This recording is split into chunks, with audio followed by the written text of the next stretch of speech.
What's up, Christy? One Love Fellowship for Followers of Christ. Please forgive the head covering. I'm laundering my headscarves right now.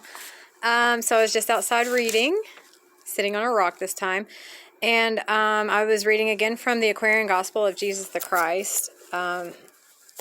It's falling apart, this poor book. I really need to get a new copy of it, but it's okay. Anyway, chapter 100. The Sermon on the Mount continued. Jesus formulates and presents to the 12 a practical code of spiritual ethics. There is a rule that carnal man has made, and which he rigidly observes. Do unto other men as they do unto you. As others judge, they judge. As others give, they give. Now while you walk with men, as men, judge not, and you shall not be judged. For as you judge, you shall be judged, and as you give, it shall be given, as you give, it shall be given to you. If you condemn, you are condemned.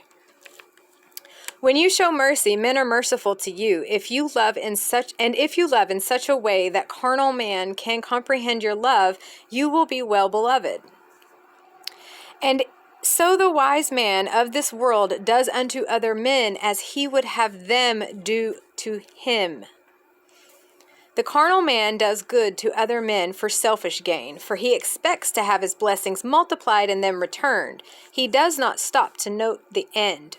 Man is himself the field. His deeds are seeds, and what he does to others grows apace. The harvest time is sure. Behold the yield. If he has sown the wind, he reaps the wind. If he has sown the noxious seeds of scandal, theft, and hate, of sensuality and crime, the harvest is assured that he must reap what he has sown. Yea, more, the seeds produce 100-fold.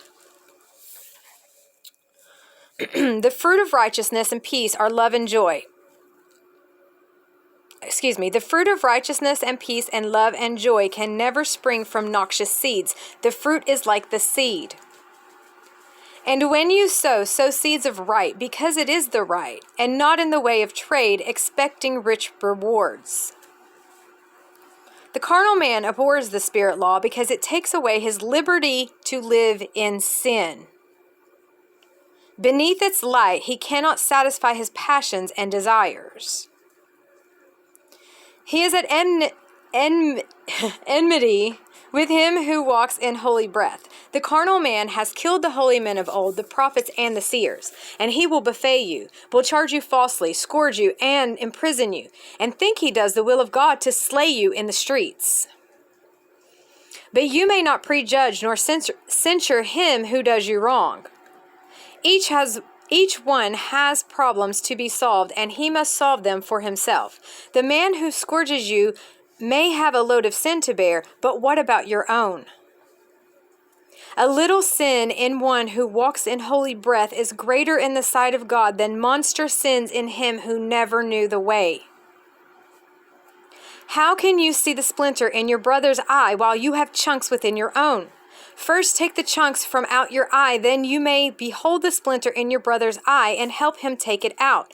And while your eyes are full of foreign things, you cannot see the way, for you are blind. And when the blind lead forth the blind, both lose the way and fall into the slough. If you would lead the way to God, you must be clear in sight as well as pure in heart.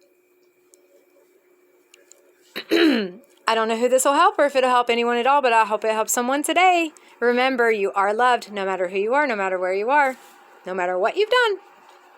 You can be redeemed. Much love.